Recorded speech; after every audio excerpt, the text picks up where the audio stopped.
Hi, my name is Dalvir. मैं आप लोगों के लिए कैटलिस्ट की एमसीक्यू की सेकंड वीडियो लेके आया हूँ। कैसी है? सेकंड वीडियो आपकी कैटलिस्ट से के एमसीक्यू की। ठीक है। प्रीवियस वीडियो जब मैंने आपको एमसीक्यू की कराई थी तो मैंने बताया था कि एक वीडियो में आपके सारे क्वेश्चंस नहीं आ पाएंगे। सेकंड वीडियो ऑफ कैटलिस्ट की आई है। इसमें भी जितने भी रिमेनिंग क्वेश्चंस थे कैटलिस्ट के वो मैं लेकर आया हूँ। आई थिंक आशा है कि आप लोगों को प्रीवियस वीडियो समझ में आया होगा। नाउ इस वीडियो में मैं आप लोगों के लिए रिमेनिंग क्वेश्चन सॉल्व कराऊंगा, जितने भी शेष बचे क्वेश्चंस। ठीक है। The role of catalyst. Catalyst का रोल होता है किसी भी केमिकल रिएक्शन में इज चेंज द। मैंने पहले भी बताया है कि कैटलिस्ट की कैटालिटिक एक्शन होती है वो एक्टिवेशन एनर्जी पर डिपेंड करती है। किस पर डिपेंड करती है? एक्टिवेशन एनर्जी पर। तो role of a catalyst, catalyst का जो मेन रोल होता है किसी भी केमिकल रिएक्शन में एक्टिवेशन एनर्जी को इंक्रीज कर देना या फिर एक्टिवेशन एनर्जी को डिक्रीज कर देना। तो ये इसका रोल रहता है। तो एक्टिवेशन एनर्जी बी दिख रहा होगा, तो B option is the correct answer, क्योंकि इक्विलिब्रियम कांस्टेंट पर कोई फर्क नहीं पड़ता है। हीट ऑफ रिएक्शन की बात तो अलग की बात है, लेकिन एक्टिवेशन एनर्जी पर ज़्यादा डिपेंडेबल होता है। नाउ क्वेश्चन नंबर सेकंड देखते हैं। सल्फ्यूरिक H2SO4 सल्फ्यूरिक एसिड है, is use as a catalyst. Catalyst की तरह प्रयोग किया जाता है। इन किस में प्रयोग किया जाता है? Hydrogenation of oil. इसमें भैया निकल किया जाता है। क्या किया जाता है? निकल कैटलिस्ट प्रयोग किया जाता है। Gas phase of oxidation of SO2 in chamber process. इसमें जो चैम्बर प्रोसेस होता है इसमें आपके ऑक्साइड होते हैं, ऑक्साइड ऑफ नाइट्रोजन, ये प्रयोग किए जाते हैं। ऑक्साइड ऑफ नाइट्रोजन ये कैटलिस्ट प्रयोग होते हैं। तो इसमें बेसिकली NO नाइट्रिक ऑक्साइड होता है, वो प्रयोग होता है। ठीक है। Now alkalisation of a hydrocarbon. Hydrocarbon का अगर आप एल्कलाइजेशन करेंगे तो वहाँ पर सल्फ्यूरिक एसिड एक कैटलिस्ट होता है की तरह वर्क करता है, और यही कैटलिस्ट का प्रयोग किया जाता है। तो alkalisation of hydrocarbon is the correct answer, जहाँ पर H2SO4 एक कैटलिस्ट की तरह वर्क करता है। नाउ क्वेश्चन नंबर थर्ड देखते हैं। द कैटलिस्ट, एक catalyst in a chemical reaction. एक कैटलिस्ट होता है किसी भी केमिकल रिएक्शन में। Free energy changes in the reaction. Free energy का क्या करते हैं? एक होता है भाई, आई थिंक आप लोगों ने गिब्स फ्री एनर्जी सुना होगा, जिसे फ्री एनर्जी यानी जी से डिपेंड करते हैं। किससे डिपेंड करते हैं? जी से नोट करते हैं। तो ये क्या कर देता है किसी भी केमिकल रिएक्शन में? गिब्स फ्री एनर्जी को ये या तो भाई इंक्रीज कर देता है, मैं आपको बता रहा हूँ, या फिर भैया डिक्रीज कर देता है। लेकिन ये कैटलिस्ट के टाइप पर डिपेंड करता है। तो ऑप्शन देखते हैं भी। ए इंक्रीज कर देता है भाई, डिक्रीज कर देता है भाई। आइदर ए और बी, इंक्रीज और decrease, depend upon the type of catalyst. किस टाइप का कैटलिस्ट है उस पर डिपेंड करता है कि उसकी फ्री एनर्जी है उसको क्या कर रहा है रिएक्शन में। ठीक है। तो C option is the correct answer. Now fourth question की बात कर लेते हैं। ये जितने भी क्वेश्चन कराए हैं वो समझ में आ गए होंगे I think. Now fourth question. उत्प्रेरक, उत्प्रेरक कैटलिस्ट। ठीक है।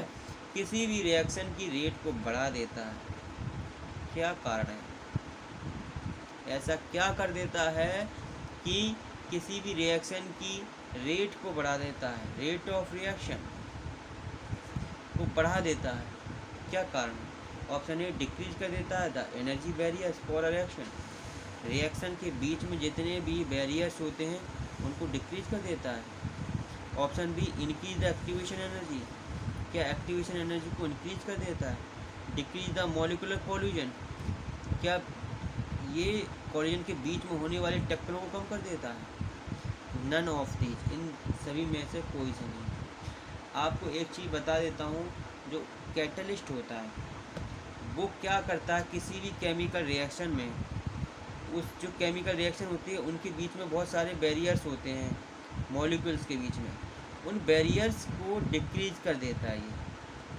तो उत्प्रेरक किसी भी रिएक्शन में, किसी भी केमिकल रिएक्शन में होने वाले एनर्जी बैरियर्स होते हैं उनको डिक्रीज कर देता है। जब डिक्रीज कर देगा तो उसकी वही रेट बढ़ जाएगी किसी भी केमिकल रिएक्शन में, यही इसका कारण होता है। तो ऑप्शन ए दिख रहा होगा, decrease the energy barriers for a reaction. A option is the correct answer. इसका यही कारण होता है किसी भी रेट को बढ़ा देना। ठीक है। Now question number 5, enzyme which can catalyse. एक enzyme which can catalyse the conversion of glucose to ethyl alcohol. ऐसा कौन सा एंजाइम होता है, 5वें क्वेश्चन में देख रहे हैं, ऐसा कौन सा एंजाइम है जो आपके ग्लूकोज को एथिल एल्कोहल में कन्वर्ट कर देता है। तो वो आपका एंजाइम होता है जाइमेज।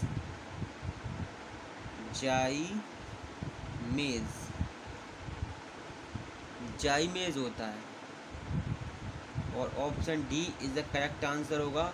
ऐसा वो एंजाइम होता है जो आपके ग्लूकोज को एथिल एल्कोहल में कन्वर्ट कर देता है। ठीक है, एथिल एल्कोहल बन जाता है और उसमें कुछ वाटर बनता है। ठीक है।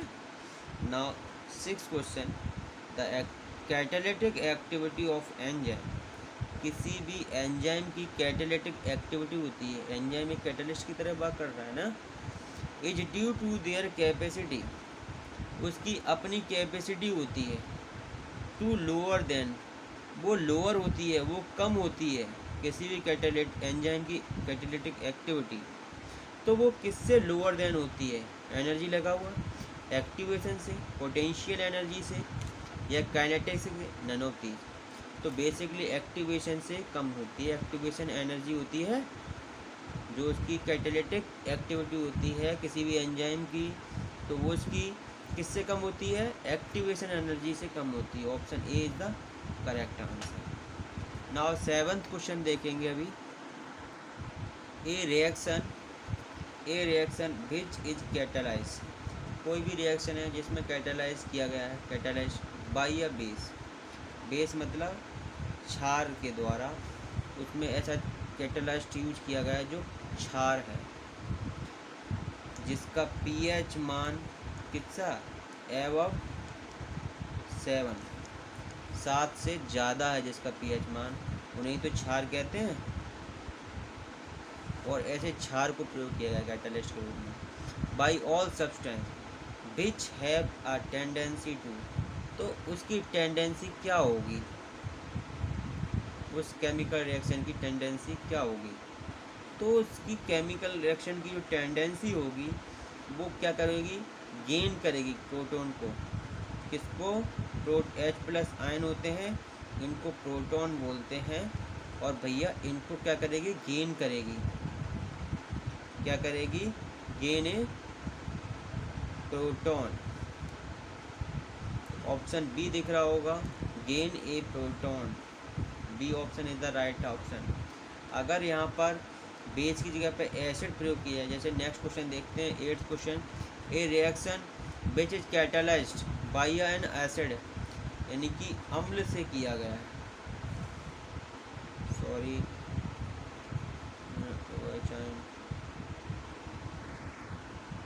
जिसमें क्या अम्ल की बात की गई है, जिसका पीएच मान लेस देन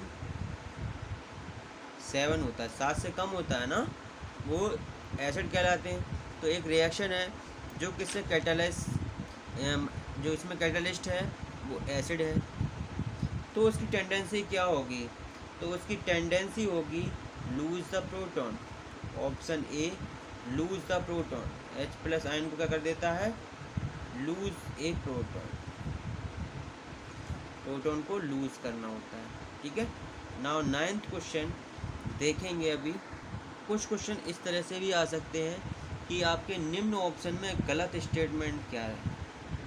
आपको इस तरह से स्टेटमेंट दे रखे होंगे और इसमें गलत स्टेटमेंट देखना होगा कि कौन सा गलत स्टेटमेंट है। ऑप्शन ए दे रहा है, क्या कह रहा है? एक कैटलिस्ट डज नॉट अल्टर। एक कैटलिस्ट है वो कभी नहीं बदलता है फाइनल पोजीशन तक of equilibrium in reversible reaction.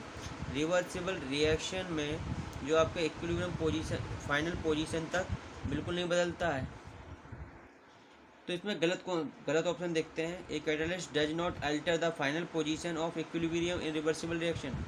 Reversible reaction में फाइनल पोजीशन तक आपका कैटलिस्ट है वो नहीं बदलता है। ऑप्शन बी देखते हैं। एक catalyst initiate the reaction, reaction को इनिशिएट करता है। अरे भैया कैटलिस्ट, ये बात ठीक है, आपने देखा होगा कभी भी कैटलिस्ट को किसी भी रिवर्सिबल रिएक्शन में देखेंगे इतना है तो इतना ही रहेगा।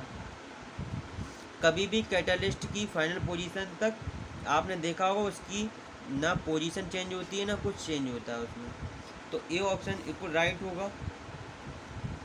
और दूसरी बात क्या है कि एक catalyst initiate the reaction. Initiate मतलब करता है, शुरू करता है, शुरू करना। कैटलिस्ट रिएक्शन को शुरू करता है? भैया शुरू नहीं करता है, ये गलत ऑप्शन है। तीसरा देख लेते हैं। Catalyst is specific in reaction, reaction में विशिष्ट होता है। बिल्कुल सही बात है ये तो। एक कैटलिस्ट रिमेन्स अनचेंज्ड, बिल्कुल चेंज नहीं होता है। इन केमिकल कंपोजिशन, केमिकल कंपोजिशन में एंड द रिएक्शन, रिएक्शन के अंत तक बिल्कुल चेंज नहीं होता। ये भी बात सही है, बिल्कुल नहीं होता। तो ऑप्शन बी दिख रहा है आपको। क्या एक कैटलिस्ट किसी भी रिएक्शन को स्टार्ट करता है? बिल्कुल गलत स्टेटमेंट है। तो option B is the correct. Now 10th question देखिए आप। The equilibrium constant of chemical reaction, किसी भी केमिकल रिएक्शन का equilibrium constant dash in presence of a catalyst, catalyst की प्रेजेंस में क्या इफेक्ट पड़ता है इक्विलिब्रियम कांस्टेंट पर। तो जो आपका इक्विलिब्रियम कांस्टेंट होता है, मैंने आपको बताया है द इक्विलिब्रियम कांस्टेंट